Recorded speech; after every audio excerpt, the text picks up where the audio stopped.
Dr. Pranabha. PhD. Pranabha has a degree. Thank you. See, because of that fact, I don't have to use the terms like constructivism, pedagogy, but I can have fun out here. And I don't have to use a PowerPoint, which I'm not going to use actually. Mogi, I think you must be tired of PowerPoint, get by PowerPoint.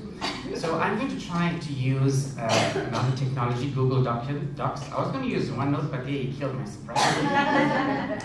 And I got to admit at the very beginning, I was urged to do this. My head of department, Kirsty, said, I urge you to do it. I mean, she said, do it. Information technology, then I just got to do it. So what you see before you is a Google Doc. And I could share this at this very point in time with all of you out here. And you'll have exactly what I have out here. And you can edit this document as well. So the brief that, point of note that Rosalind had told me was, how am I? Who am I? TP Governor? How do I use technology? And she wanted practical examples. Now I was a bit scared of giving you practical examples because I may be touching on a few toes out here. And then I asked her, is my head of department going to be here? And she said, yes. I said, oh my gosh. Right. So I'm going to tell you some of my challenges and opportunities. And if you give me more than 10 minutes, I can actually take you to those websites. Please keep your laptops open, keep your cell phones open. On, and you can go to my sites as is. Yes, record it. You can put it onto YouTube. I've got a channel as well. So these are things that I'm going to talk about. My Google Classroom. Shh, don't tell anybody I'm not using ThinkLearn Zone, Blackboard. Any e-learning practitioners out here? The e-learning coordinator? Frina, are you here? Shh. So I have a YouTube channel. I was so impressed, Dr. Progress, when you mentioned about videos. If you can see, I'm an exhibitionist. So here I am, have videos. I literally take videos in class. My students do that, and I post it on YouTube. Homework, I don't have the QR code for that. Go to YouTube, search for Pranabha Governor. You'll find videos out there, and I'm going to take you through that. I'll talk to you about something called Gradescope. I have to introduce something new to you. I discovered I'm one of 2 people in the country using it. And I'll also take you to something called MVA, Microsoft Virtual Academy, and I'll show you how lazy I am. Then there's my personal website. Ooh, and I love Facebook. I can see quite a few of my friends here.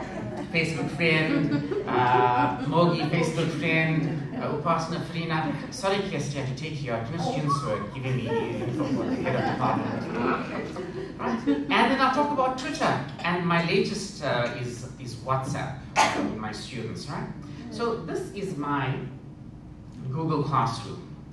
It's very similar to a Blackboard learning management system. I can do everything that I did out there. And the reason I did that was I heard from a source that we may be moving away from Blackboard. Shh, again, Farina, don't tell anybody. So, everything that I could do, what Mogi spoke about just now, all those announcements and like you mentioned, the data deposition, I could do that as well. Now, some of the positives was that I am independent. I don't have to go to an e-learning coordinator and ask him to enroll my students. I do it by myself. I become innovative, and my students think that, hey, there's another tool that I'm teaching, not just Blackboard. Now, the other thing is that they have a Gmail account. Most of them do have a Gmail account, and what happens is the students are able to access their notes, their announcements from Gmail, which I found was quite effective. I don't have to worry about the Duty for Life email account and whether the server is down or talk to Prega or Marie or whoever like that. That's all right. The opportunities that I like is that this is what I'm here for. I'm here to share with you guys. I hope you'd see it in that light. Is that other lecturers, other academics join me in this free movement. Everything I'm going to show you today is free. The only thing that will cost you is data in terms of accessing, especially if you go to my YouTube sites. But I can show you things like that, Shemaine, where you can download the videos using Duty Wi-Fi and then go and access it at home. All right? So that's the other thing. Then the other one that I would like to show you is something called Microsoft Virtual Academy. Now you spoke about videos. I'd also like to make videos, but believe it or not, Jerry is sitting here. I tried to make a 30-second video. It took me an hour to do that. That's just too much for me. So why not use other experts? Microsoft Virtual Academy. By the way, I have screenshots of all of this. If you like, I can take you to the website. Where's Esther? Where's my time? Oh, okay, am I okay with time? I'll take you through that. Please ask me questions. Stop me. This is not a presentation. This is supposed to be a discussion. That's what I wanted. I wanted the discussion. Then Rosalie told me, no, make it into a 10-minute presentation. All right? Yeah, so stop me. All of you are my friends out here. Some of you are my Facebook friends, except my head of department now. She's like my position of authority, and so this is the virtual academy that I have out here, where students can log in. They can go and access the course. And by the way, I don't teach C# out here. I teach HTML and PHP. So I did this. I allowed students to watch a video in class.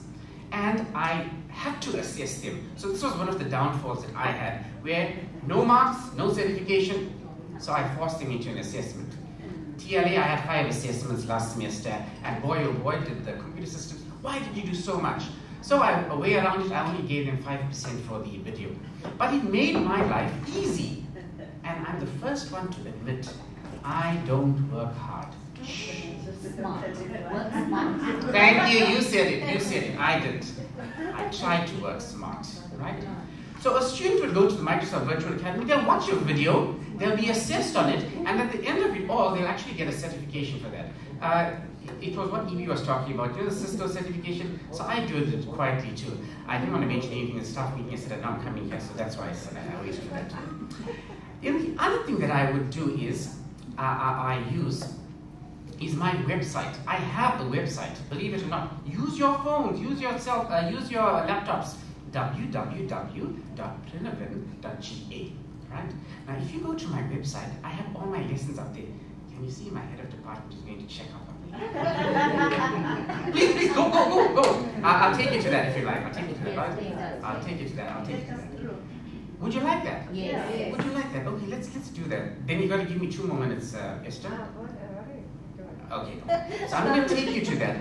So www.plinoven.ga. By the way, all my students have their own website as well. And this is free of charge. You'll notice I'm Indian on charter, right? So and this is what I wanted my students, this is what I wanted from DUT. I wanted to have my own server. I've been asking the computer systems department for years now, go ahead. I even spoke to Kirsty about this as well.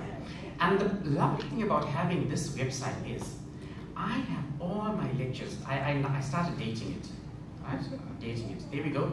Now, Kirsty, you know, I was in the lecture on May 13th, May 24th, August 22nd, April 14th. Sorry? No, I mean, you were in class. I was in class. Actually, no, I wasn't. Last week, on the week of the 3rd, I was in Joburg, and I got an email last night. I said, oh my goodness, I should have dated this. I had evidence. But this is what all my students have. Anusha, you'll be able to identify with this PHP, HTML. By the way, you all told me that what I do IT. So I'm not here to talk library sciences or accounting or auditing or anything of that sort. And the lovely thing is, the positive is that I am no longer dependent on 10.3.84.10. For those of you who don't know that, that's our server. Right? I'm not dependent on sitting in Ritson campus. And the reason I had to do this was, I teach on Biko campus and I teach on Ritson campus. And in Biko campus, they don't have such a hot IT lab with all the PHP designer and all that goes with it. So here I am using technology. And I can start a lesson right now with you guys, teaching you about HTML and PHP. Time permitting, Esther. How many minutes? 10, right? So there we go. So these are all my exercises that I have. Right? So some of when I say I also downfall is that during a test I have to disable this website because I don't want students to have access to it. But that's another thing I have a problem with. I don't like this thing about knowledge transfer and facts and giving it. I want us to move away from that. If anything you're taking from this is that students must be able to access it. In my class, I allow them to use their cell phone. I allow them to use their internet. In the test, believe it or not, I did that. And if you all look at my statistics, I had it open. I'm happy to say there was a 70% pass rate. Students had access to everything. They had access to the website. Cut, copy, paste. I allow them to do that. Which other lecturer allows them to copy in the class and tell them that, right? I allow them, but that still doesn't improve the pass rate to say 100%, because we are so stooped in this Bloom's Taxonomy level 1 thingy, right? Rote learning. Now, if we move to things like this, wow, that's another thing. Let me go back to I've got 5 minutes, and I still got a lot more to show you. So this is, the positives to having my own website. I don't need software from DUT IT department. I don't need to ask Ashwin for anything. I don't need to go to Pico campus. I'm independent. I can teach you right here, all my stuff, right? The other challenge that I have, because it's free, nothing in life is free. In the 24-hour cycle, the website is down for 1 hour. But that's no problem. I can set it at, when I'm sleeping, 2 o'clock to 3 o'clock. And all my students have that. The other thing is, students in class, they were able to make money, and I wish I could get out of that as well, where they designed websites and they were charging people 900 Rand to create a website. And I said, up it a little bit, 1.5, I got no money out of that, right? But this is what we can do. This is what we need to create in our students, this entrepreneurship. While they are in class. By the way, the student that started the website business, he had a supplementary in my course. He passed afterwards.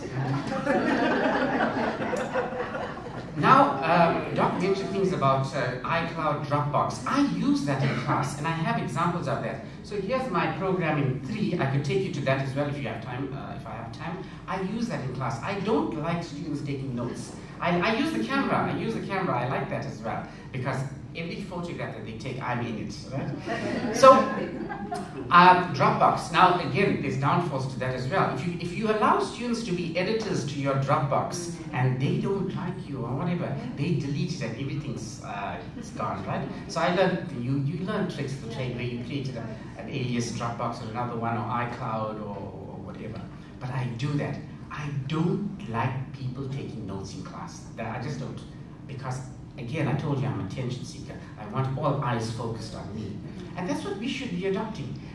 This fact about note-taking and all of that, I like the idea about the QR code, taking a photograph and moving in that direction. Extra time?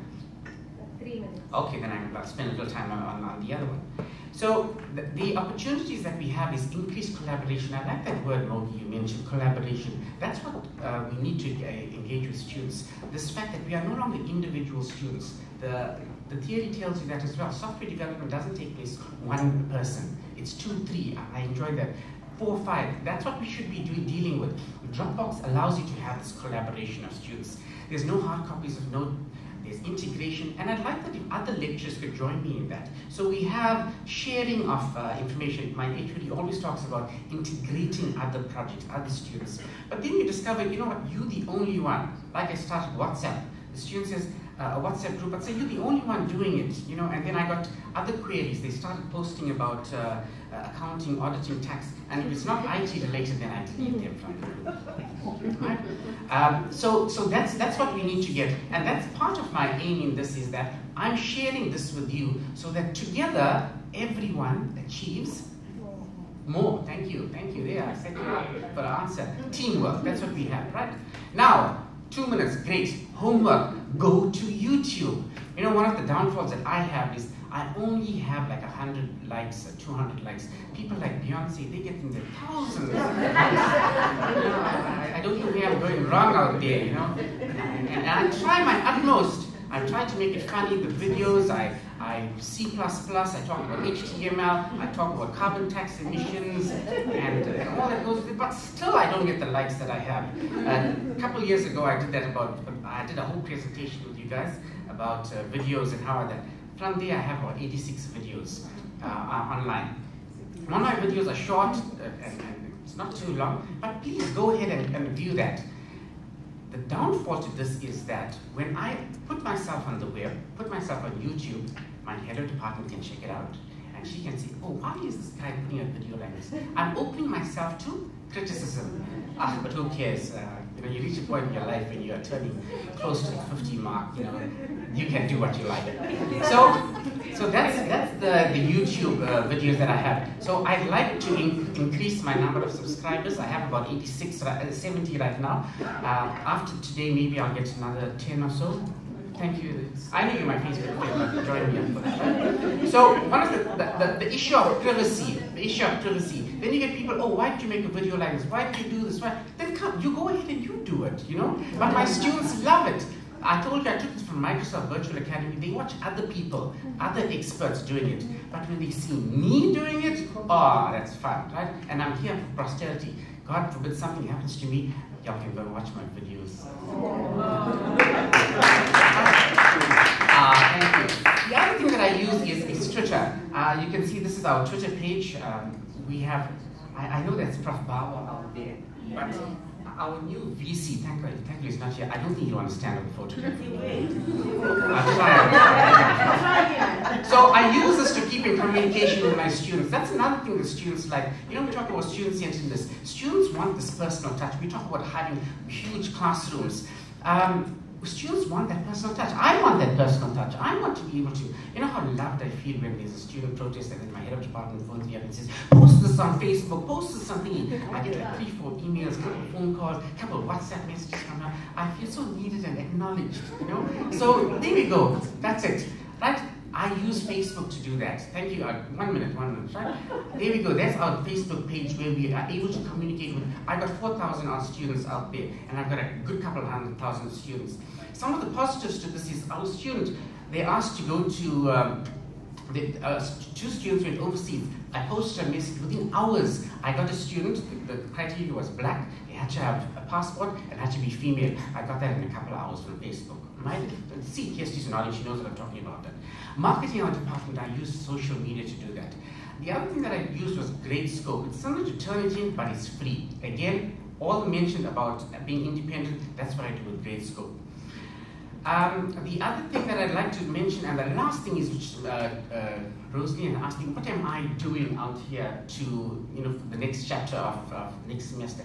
And I've been using WhatsApp recently, and I very strategically took a screenshot of what my students said. This is what I teach, IPRO 201. I know, Anusha, you try it with the students as well. And I've done that with other courses. Some of the downfalls, the pitfalls was students began to use it for other courses. They were a bit rude on it, and they weren't open to suggestions, and they wanted me to be available 24/7. That's the other thing is, when you give students your cell phone number, WhatsApp number, it becomes, why don't you respond at 10 o'clock at night, 11 o'clock, you know, and it cuts into your family time as well. So that's where I'd like to end. If you have any questions, queries, I could share this with you. Oh, please, yes, my fellow colleague, and Facebook friend. Your Facebook page had Yes. a little bit of problem for me yesterday. Ooh, okay. Because I had a test for the students, and they said, no, it wasn't Facebook, that all tests for this week was cancelled. All right. But they belong to the Department of Information and the Faculty of Accounting and Informatics, and it was there, so they were not prepared for the test, so they didn't want to write the test. That's true, but as a faculty decision, I all see. tests we cancel. This No, I faculty one do. is, yes. So But you Oh. but the students did not get Can I students ask a did not question, get if you don't notice. But no students got the. I asked them. I told them it was a faculty decision, but they said no students. They said they didn't get notices on their whatever portal or whatever. They didn't get any notices. So. I hear you loud and clear. Let me tell you what happened a couple of years ago. Yes. I used to actually take a picture of the test week timetable, and I used to post it on Facebook, right? I did that.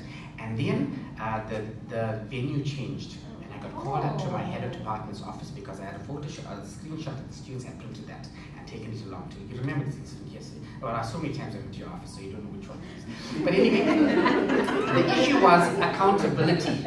Now, if Kirsty will vouch for me, when she asked me the other day, I said, Kirsty, I'm putting your name on it. If you look at it over there on my post, I saw that. K Singh, Mrs. No, K Singh, the reason I'm just bringing Yeah, it up no. is that you have to caution because students use it against Absolutely. them. They use it. It has happened in the past, no doubt about it. Just a caution. That's I've got a disclaimer as well on our website, our Facebook page, where I say that it doesn't supersede your lecturers' announcements or the department. This is just to assist students in terms of it. But take it up. But it is super safe because I sent a message on Blackboard Yes. saying that test was happening. Yes, And yes. there was like postponing from 2 weeks. I hear you loud and clear. You are absolutely right. There's pitfalls to that.